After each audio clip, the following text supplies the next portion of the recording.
What is up, guys? This is Lizard, bringing you guys some Destiny 2 content. It's been a while since I uploaded Destiny 2. Today, I'm going to be going over my favorite free-to-play builds for King's Fall with no artifacts. We're going to jump straight into it. This first build is going to be a little bit based around mobility for totems. Totems is the first legitimate encounter you have. So, now, first things first, exotic slot. For totems, I always go with Crimson. Crimson is going to keep you in the fight. You're getting those headshots, reloading, keeping you in the fight. Really, really good for when you're on plate. Really, really good for if you're struggling on plate. Crimson going to keep you in the fight. Shotgun with Vorpal weapon. I am not entirely sure if Vorpal weapon works on Unstoppables. Regardless, you want a shotgun to melt those knights. Take a shotgun, 2-tap those knights, grab that brand, and keep it pushing.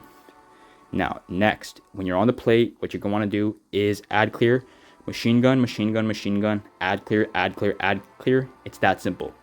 Stompies is going to help you run back and forth between the plates and grabbing brands, as well as jumping up. You know, proximity ward, it's good for an emergency usage. Pop off that finisher, get your overshield, hold plate 2 seconds longer. It'll have an effect on your fire team. Solar damage resistance, lots of solar damage. There's also AoE from the balcony. You might want to do AoE or solar damage. Whatever mods you have for your guns right here is fine.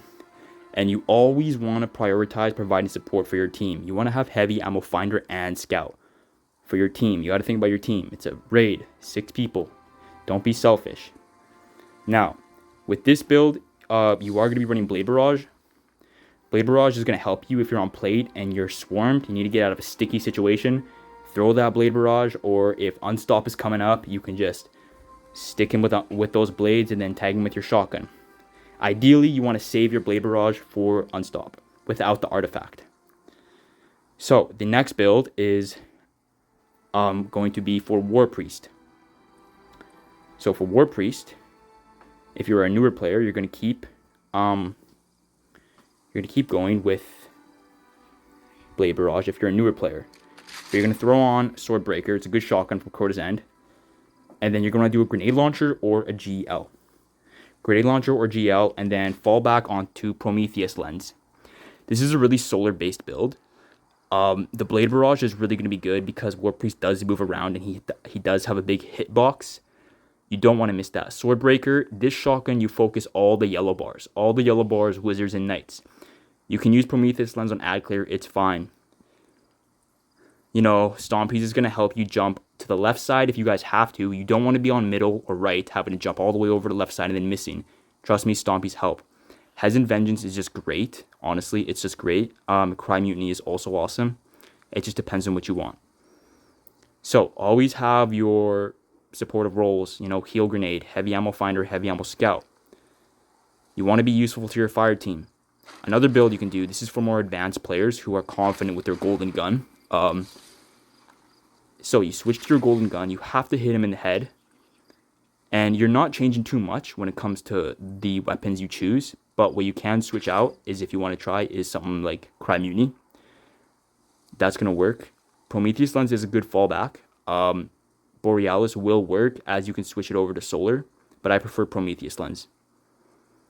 Swordbreaker is awesome for those yellow bars, so keep that in mind. This is a build for more advanced players who are confident in jumping around and confident in their golden gun. Now we are at Golgoroth, and this is going to be your gaze kit. If you were on gaze, what you're going to do is you're going to run tractor, a sniper for taking gaze, and an auto rifle for killing those axiom bolts. The reason why you're going to want to keep golden gun with Celestial while you're gaze is because in between damage phases, you're going to want to hop into the pool, pop golden gun in his stomach, and then hop back out. So this is your gaze setup right here. It's very simple. Tractor to debuff as you're rotating back and forth. Keep that debuff going as long as possible. For damage, I like to do a bit of precision and mix around with shotguns and tracers. So one setup that you can do is a more void-based build, and that's a Titan Borealis. Titan Prometheus is good. Titan Found Verdict is good. You can even do Outbreak, which is probably your best bet. You're going to do Taipan from range, Outbreak from medium and fallback, and then Found Verdict when you're up close. And then you have Golden Gun there for just a just packs a punch. So you have options for Golgoroth. Yeah, that's going to be your DPS for Golgoroth. My favorite DPS builds for Golgoroth as a free-to-play. Lawrence Driver will work, and it's actually decent. If you have Lawrence Driver, I definitely suggest you use it. Just make sure you have your build, like your mods, around Void, Void armor charges and all that stuff. You want to have your armor charges and loaders around the element of the weapons that you're using. Keep that in mind. Now, after Golgoroth, we have Sisters. For Sisters, it's going to be pretty similar. Grenade launchers or GLs. Both are fine. You're going to have to experiment with what you have and what you like better. But very solar-based build. I'm keeping Golden Gun on Sisters. Prometheus Lens to fall back. You know, Cry Mutiny or Hezen Vengeance. Oryx. For Oryx, one super strong build is just straight up Whisper of the Worm with Golden Gun. You're doing so much damage. It's awesome. I'm telling you, this is awesome. It's not my favorite build, but it's a really strong build, and you're going to do lots of numbers. Whisper of the Worm is nice because if you have some sniper rifles, you can mix around with that. And with Golden Gun, you're just doing lots of precision damage. What I like about Whisper is that if you fall out of ammo, you can swap it out, throw on Touch quickly, or maybe even Outbreak, and then there you go. You have a nice primary weapon fallback DPS. Now, what I prefer to do is a little bit more niche. Swordbreaker for yellow bars. And then you're going to want to put on your... Taipan is fine with Borealis. It's a double void class, you know? Like, Borealis has 3 elements, so that's nice. And then with the primary weapon, really, you can have whatever. Shotgun's just nice to just melt yellow bars. Always keep your Golden Gun on for Oryx. It's awesome. This is a really nice void precision class setup when you're talking about your guns. Borealis is great fallback damage. It hits like upwards of 48k, I believe. Lawrence Driver is going to work. Lawrence Driver works too. It's nice. And those are some of my favorite void precision builds. Now, what's nice about Borealis is keep in mind it also is solar, so you can mix that around with Hezen Vengeance if you want. Prometheus Lens will work with Hezen Vengeance. I've done this before, and it's astonishing how high you can pull. Like Borealis, switch it to solar. That's good. You can play around with Touch and Outbreak if you want, although I don't recommend using Outbreak without the Catalyst.